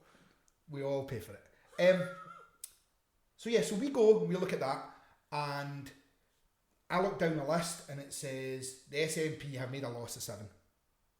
That's what it says. So in front of me it shows Labour made a loss, but we knew Labour were making a loss anyway. Literally everybody that was going to vote Labour, everybody that we expected to vote Labour voted Tory. So the Tories made a massive gain and SNP made a loss. There is a red -7 next to them. There is a shown loss on the graph. Now the graph doesn't say this -7 doesn't actually represent what the outcome is. Yeah. Like there's not an asterisk there.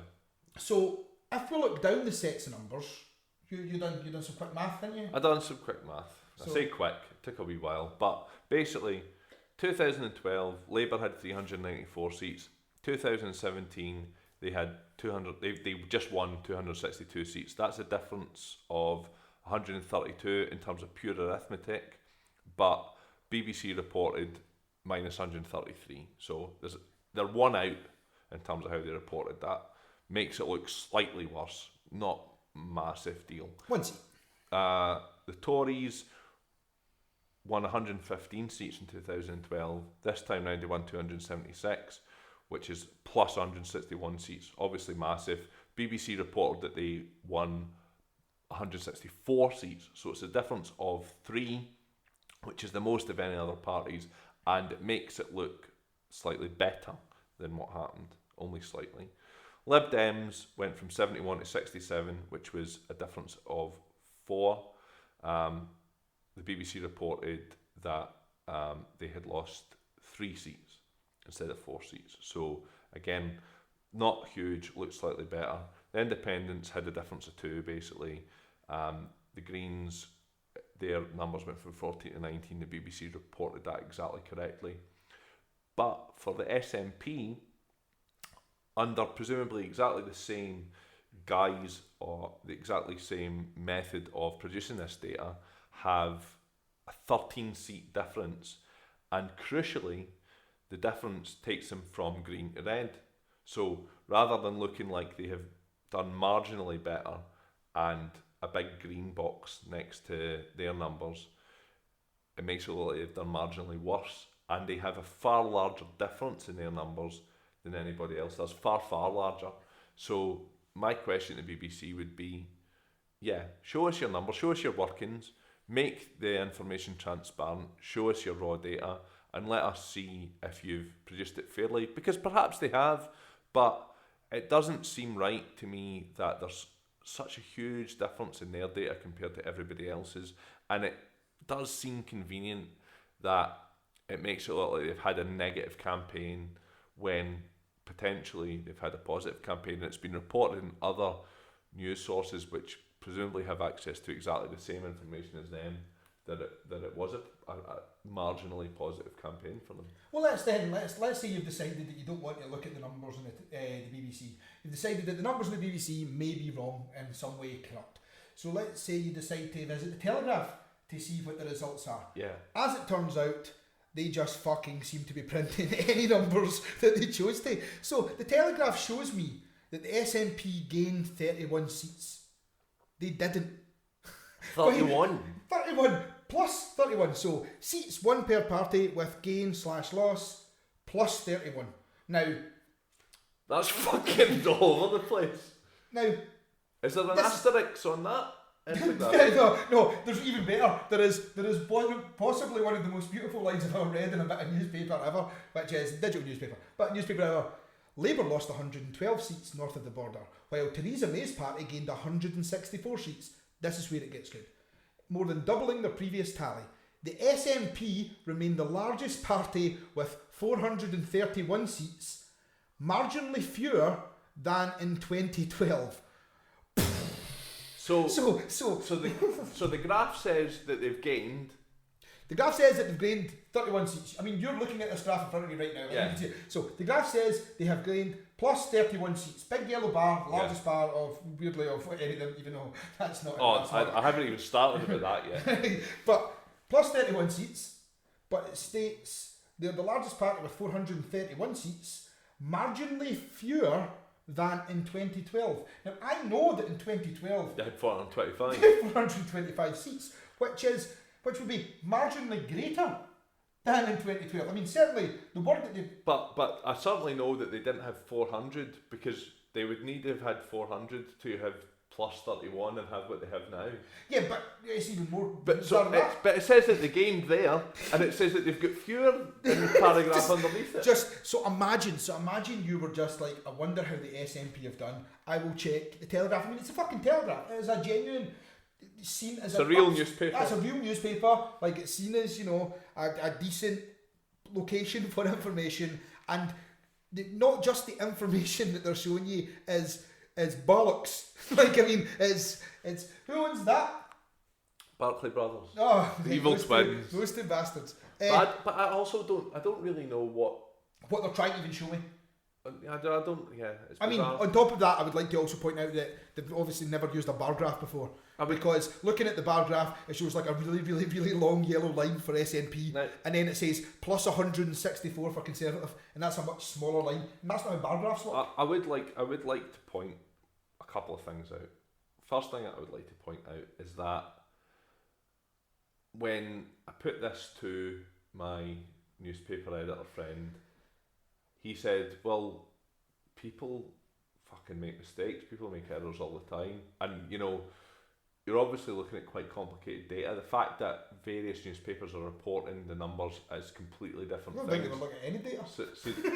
But they're obviously looking at people are looking at data, and they're reporting it in a different way. So that doesn't necessarily mean that there's some sort of fucking mad conspiracy against a particular party or anything like that. It just means that people make mistakes, people fuck up. I don't doubt that's not what my concern is, though. Also, I would point you towards our mutual friend, his blog this week. He's a psychology PhD, and he was sort of talking about how we all have a tendency towards believing conspiracy theories because it enables us to explain the world in a much more manageable way. Like, it's easier for us to put things into boxes and to say, well, this is happening, this is wrong, this is right, this is happening for a reason. It's easier to make sense of a world that is completely imperfect by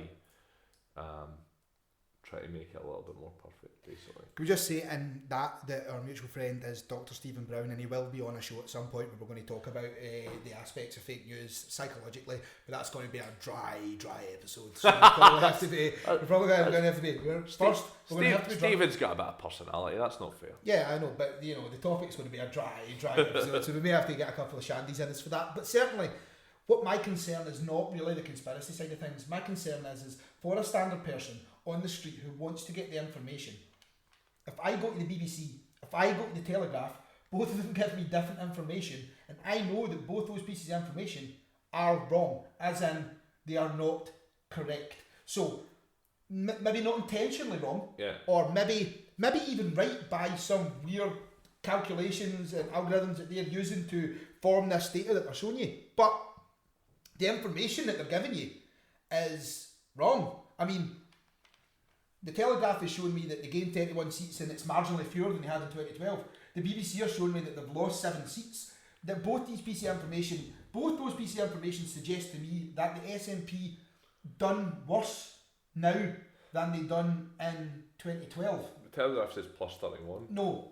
I know what the paragraph says. And then it also says. says it's marginally fewer than. But if you just look at the graph, I mean, it's nonsense. It is nonsense. What I dislike about it from like a statistical point of view is, show me your workings. Give me a fucking clue as to where these numbers have came from, because nobody really has. And I think, thankfully, they'll give you a lovely line graph, which literally means nothing. We'll post all of this stuff up. I know it's not making good radio right now. Oh, it's painful. It's painful. But the other thing to then look at is, then if you actually look at what it means regarding control. So, with the article that I was talking about, which I believe was The Guardian, possibly, it might even actually be this, the title of this one. So it was The Guardian.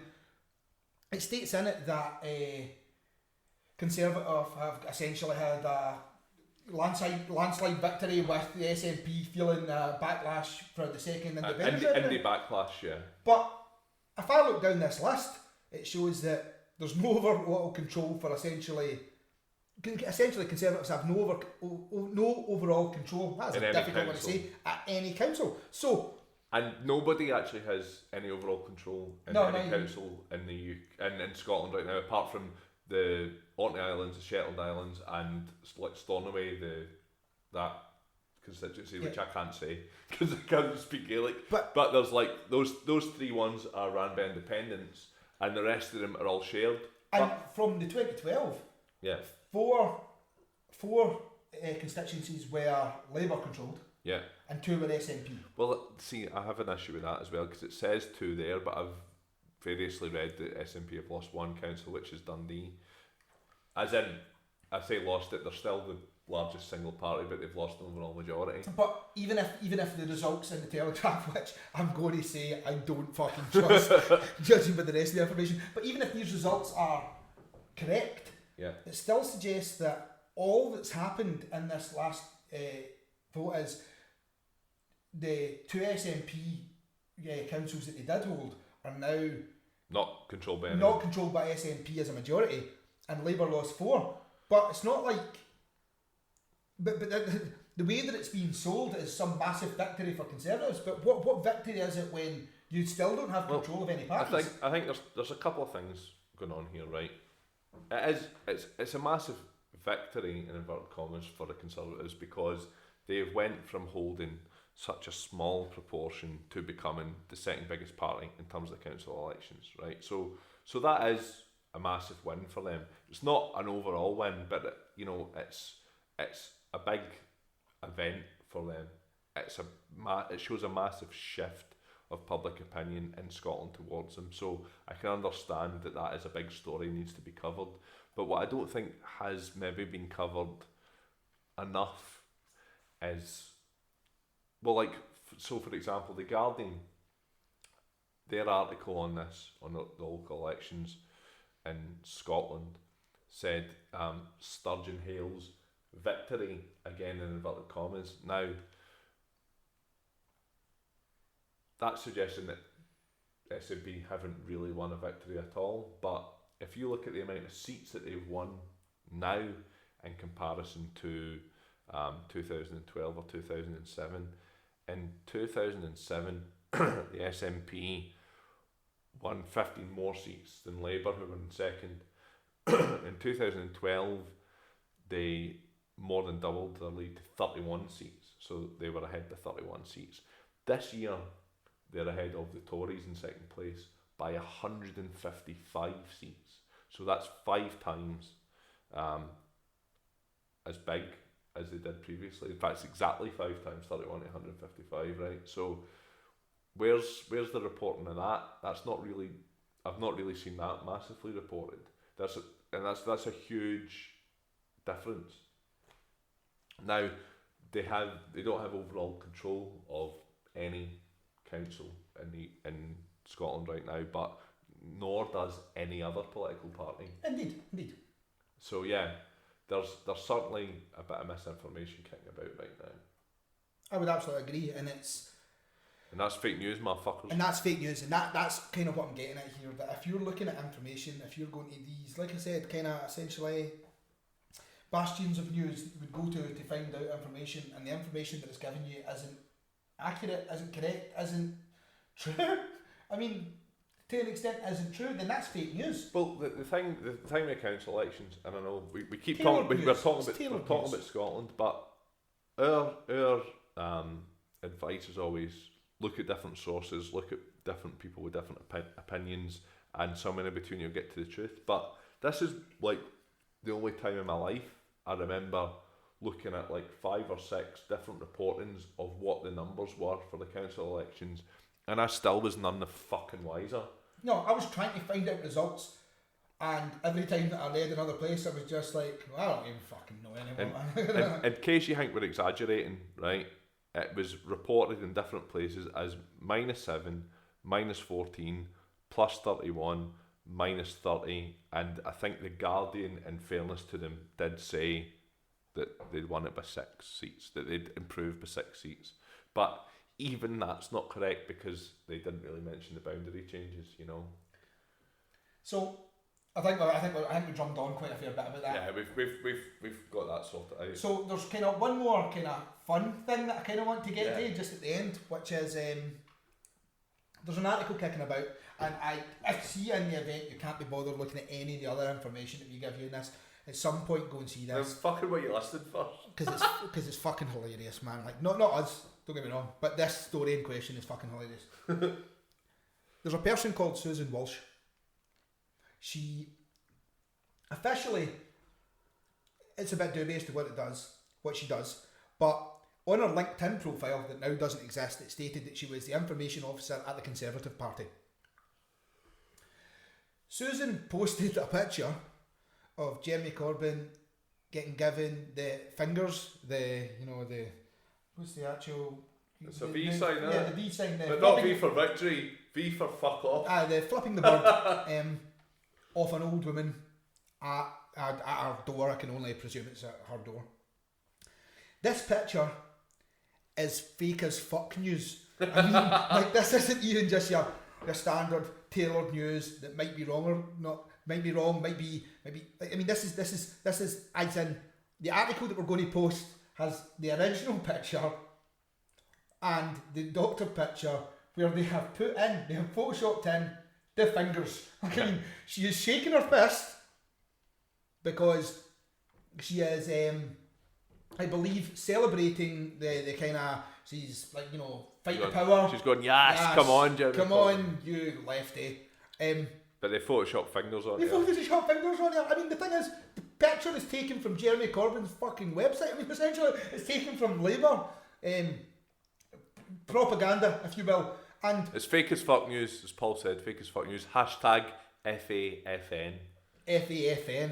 But yeah, I mean, you have to see it. It's absolutely hilarious to see that someone who is in any way, shape or form is affiliated with the Tories has been happy to Photoshop fingers on an old woman to insinuate that she's literally opened the door while there was a camera crew there with Jeremy Corbyn and straight up just gave him the fingers. I mean, fuck off, Jeremy. I mean, think about how fucking ridiculous it is. Like, so I contacted Susan Walsh on Facebook.